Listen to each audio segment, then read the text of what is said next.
and everyone present here. I am Ankita of BBA-4th and we are going to give a presentation on the topic strategic management and its approaches. So this is the table of content,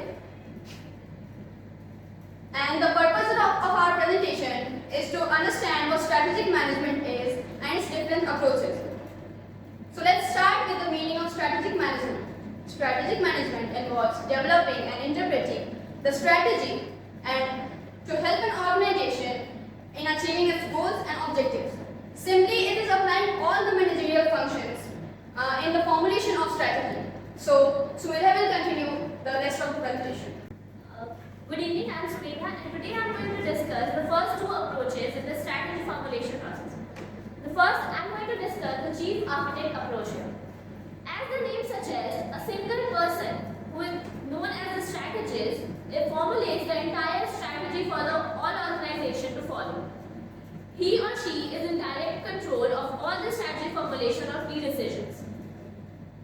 The top management usually appoints or select this strategist, and they are usually the CEO or co-founder of the company.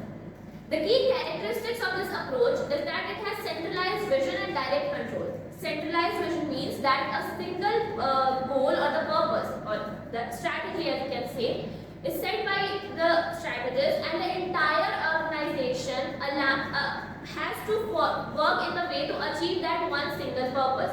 Thus, a centralized vision that attracts the people or make the people work in one single direction. The second key characteristics of this approach is that it has direct control. The strategist has the full control over the strategy formulation and key initiative in the entire organization. He or she can ask for information or data from any level, and no one can question his final decision.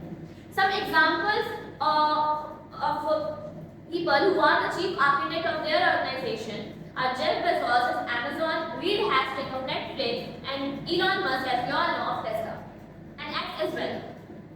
The second approach that I am going to discuss is the delegation approach. As the name suggests, the process or the authority of the strategy formulation is passed down to all levels of strategy formulation. Here, the top management sets one single purpose and then delegates the authority to second or third line manager to formulate scheme of their own and pass down the responsibility to their subordinates. This usually works in an organization that works in a multiple product line. Here I have taken the example of Johnson & Johnson, as it also deals in multiple product lines, and thus a different business unit cannot formulate strategy for the another one.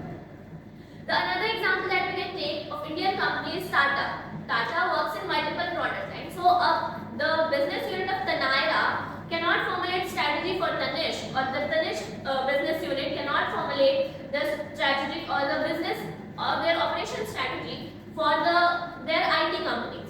So this delegation approach works wonder for any businesses that deals in multiple product lines.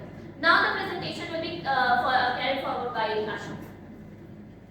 Good evening everyone. I am going to deal with the collaborative approach and the corporate entrepreneur approach.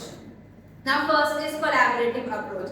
This approach is also called as team approach. In this, the suggestion for strategies pass from bottom level to the top level, like from bottom level to different levels. The strategies are filtered out, and the best strategies is selected by the top level, and at that level the strategies are formulated with some added strategies of top level and the bottom level. In this type of approach, the top levels add the other core members of other departments also to form the strategies.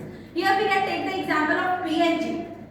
Is a leading company in consumer goods, has effectively utilized the collaborative approach in its strategic development, particularly in product innovation and marketing strategies. Then we have corporate entrepreneur approach. In this approach, before understanding this approach, we should know who is entrepreneur. Entrepreneur is the person who do not need to acquire all the factors of production. All the factors of production are provided by the organization. They only need to create new ideas for the new wings of the organization. The corporate entrepreneur approach involves empowering employees within the organization to act as to entrepreneur, driving new innovations and strategies, initiative activities for the organization. Here we can take the example of Google. As we all know about the Google 20% time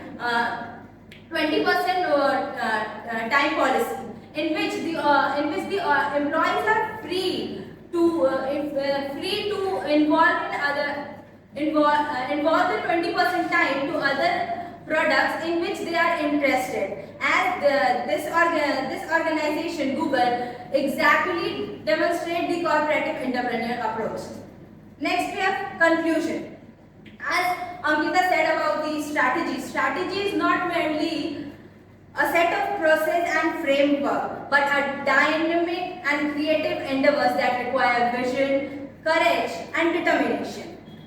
It is important that when formulating a strategy, one look at the prevailing circumstances and apply right approach to strategic formation. Thank you.